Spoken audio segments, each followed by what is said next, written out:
So I was trying to figure out a way to initiate a Canon unboxing video, as well as remind you that I'm about to go on a Texas skate trip. I think this is it. How's it going, guys? I'm Josh, and today we're unboxing this big old box of rented Canon gear. Thank you so much to Canon for all of this. I'm borrowing it for the next 2 weeks to take a big old Texas skateboarding and national park road trip, and this gear is gonna get me through that trip. So I'm gonna be talking about what's in this box, why I chose it, and what I intend to do with it. So let's jump in here. And I'm also gonna show you some of the photos that I'm going to shoot in Texas. While we're getting all this open, I just want to say thank you so much to Canon for letting me borrow this gear. It is a huge honor getting to use all this gear that's probably out of my league and definitely out of my price range. Something interesting, I'm pretty new to the rental game, but sometimes the rental gear is new and sometimes it's used. This is my second thing from Canon, and both of them have been used. The one time I got stuff from Nikon 2 weeks ago for Israel, it was all a bunch of new gear. And I asked my friend at Nikon, so how do you decide whether you give someone new or used gear and what happens once it's been used? And he said, well, as long as you don't mess it up that bad, then we'll continue to rent it out. So hopefully I will not mess up any of this gear, because that would be horrible. And of course, all this gear is usually in really excellent condition, and we've got 2 lenses and a camera body. And boy, oh boy, this is some incredible gear we have going. So we're gonna start off with the 85mm lens. Now I'm actually not sure if this is gonna be, I think this is the 1.2. I was hoping for the 1.4, but I think I may have gotten the 1.2, which is not a horrible problem to have. And I should also add, it really doesn't matter whether it's new or used, because it's gonna be in excellent condition either way. It's just whether you get to open up a pristine old box or not. Oh, interesting. So this locking mechanism is new. I've never seen this before. Normally it's, for the lens hoods, it's totally screw-on. This is actually has 2 pieces you have to press to put on. Huh. Interesting. Seems sturdy enough. Oh yeah, nothing better than just crisp, clean glass. This is the 1.2 as I suspected, and I just want to go over a couple of details about this lens, what it does, and what I intend to use it for. So first of all, this is a pretty heavy, beefy lens, and it is the ultimate portrait lens, essentially. Now, for those that aren't too familiar with lenses, the 85mm part of this means how zoomed in it actually is. Now, this is a prime lens, meaning it's just one fixed focal length, 85mm, and that's a fairly zoomed in lens. Some people would even say it's on the brink of being a telephoto. Now, the reason why people like these more zoomed in lenses for portraiture is because they allow you to get a more blurry backdrop. That's the basic explanation. To dig into that a little bit more, just know that the more zoomed in your lens is, the further away you have to be from your subject to properly frame them up, and as a result, the further away your background is going to be, which is then even more blurry the further away you are. Now, there are 2 main reasons why this lens is super popular for portraiture. One is the fact that it has a very wide aperture, which lets you get that super blurry background, and 2 is it is very zoomed in. Now, the more zoomed in your lens is, the further away you have to be from your subject, and as a result, the more blurred the background becomes. So blurred backgrounds are a function of 1, your lens's focal length, and 2, the aperture you're shooting at. Now, to put all of this into perspective, I'm going to take a super simple photo of my skateboard, and all these shots are going to be at f2.8, and just see how the background gets more blurred as you become more zoomed in. So it's not just a function of aperture, but also your lens's focal length.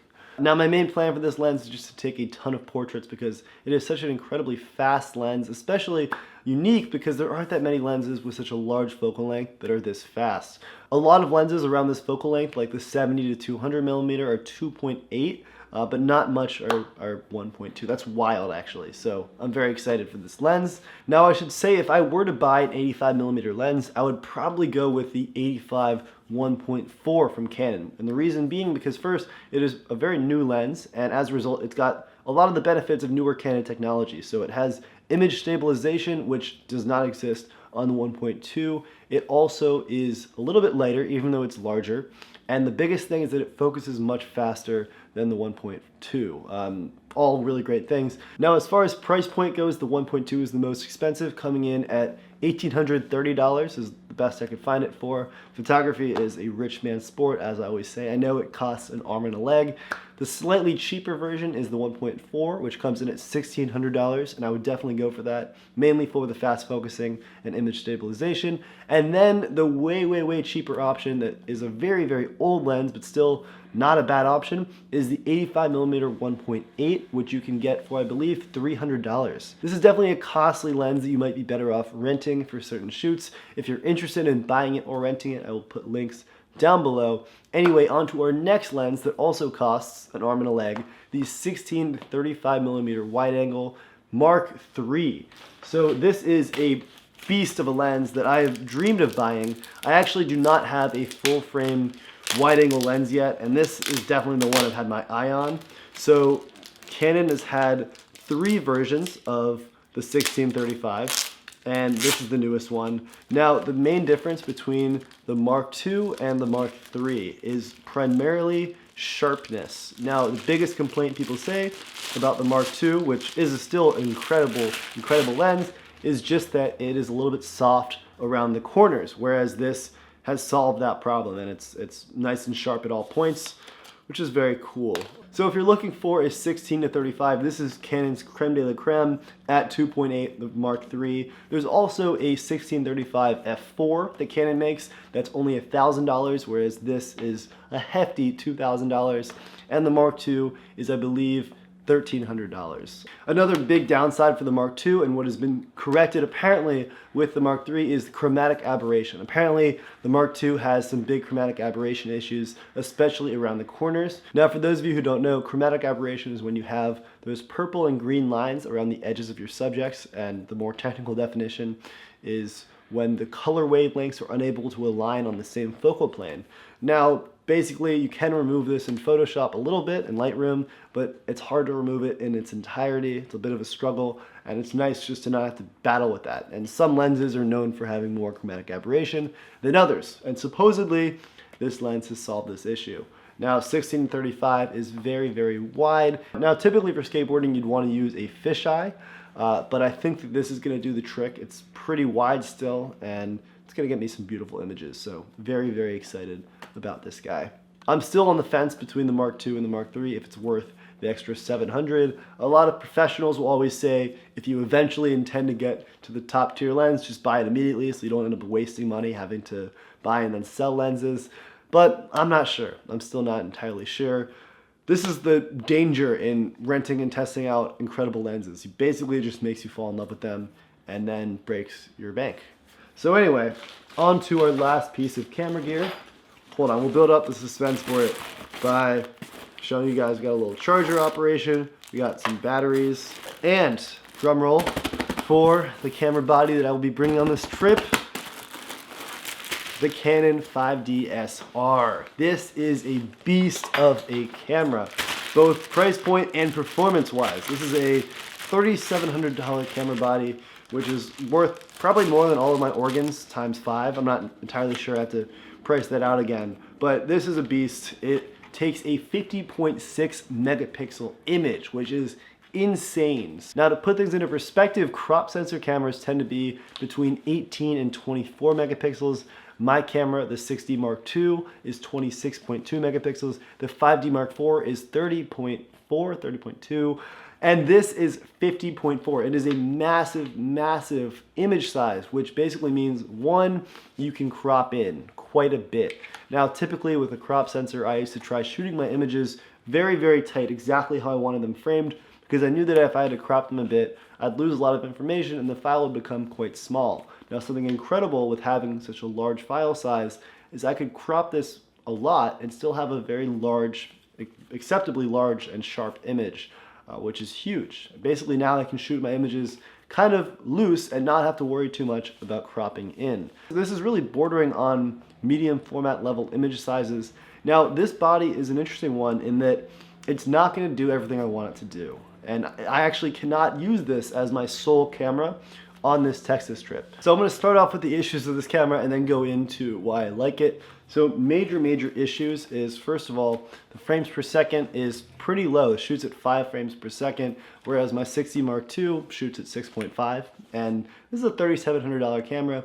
If I were to invest in something like the 1DX or even the 5D Mark IV, there are much faster frame rates for shooting. So this is definitely not for action photography necessarily. Additionally, there is no flip out LCD, as a lot of the top tier cameras don't have these days. The flip out LCD really is the difference between having to put my face on the ground to get in here and actually see the screen versus being able to hover over it, which is really nice when you're hanging out in sketchy ditches in the middle of Texas or on the dirty New York floors. It's nice not having to lie down all the way. So that's definitely why I need to have a flip out LCD, which is something that's lacking in this camera.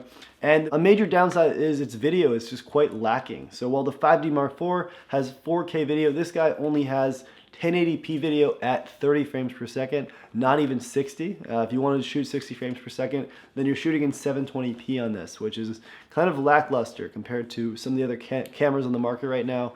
And for skateboarding, I always shoot at 60 frames per second, so that's kind of a big deal. And this is not going to cut it, so I'm probably going to have to bring my 60 Mark II to Texas to shoot the skateboarding, and this will be my landscape guy. I am a little bit bummed to have to bring 2 bodies on this trip. I really only wanted to bring 1, but I'm still super excited to try this out and see how much of a beast it is for landscapes, and I don't think I'll be disappointed. It's also not touchscreen, which is unfortunate, but not a big deal. Essentially, this camera does not have too many bells and whistles. It's not trying to be anything it's not. It's definitely not a multi-purpose camera in that sense, but it's gonna do its job pretty well. And here's why, what I'm really excited about.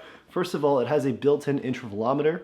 So for time lapses and stuff, it's all internal. Normally I have to use an external intervalometer. It's gonna be nice to leave that behind on this trip. Secondly, it has more dynamic range than my 60 Mark II, as well as more autofocus points. I believe 61 over 45, so it'll focus faster, and that's always a good thing. Now, I am really excited to try this camera. I was testing out Nikon's D850 last week in Israel, and that shoots at 45.7 megapixels. So I really wanted to try something with a similar megapixel rate, and this camera is going to be that guy. I do think this is a little bit more niche and not as multi-purpose as the D850, but I'm still very excited to try this. So on that note, guys, thank you so much for watching. If you want to check out more of my photos, you can do so by clicking the link over here for my website. I sell prints of all my best shots. You can also follow me on Instagram for more photos, and also just subscribe if you want to see more camera reviews, photo tutorials, and more. And one last reminder, if you want to rent or buy any of this gear, or just marvel at the absurd prices of it all, links to that down below in the description. Thank you guys so much for watching. Thank you, Canon, for this incredible opportunity. So excited. And keep an eye out for some Texas content coming very soon.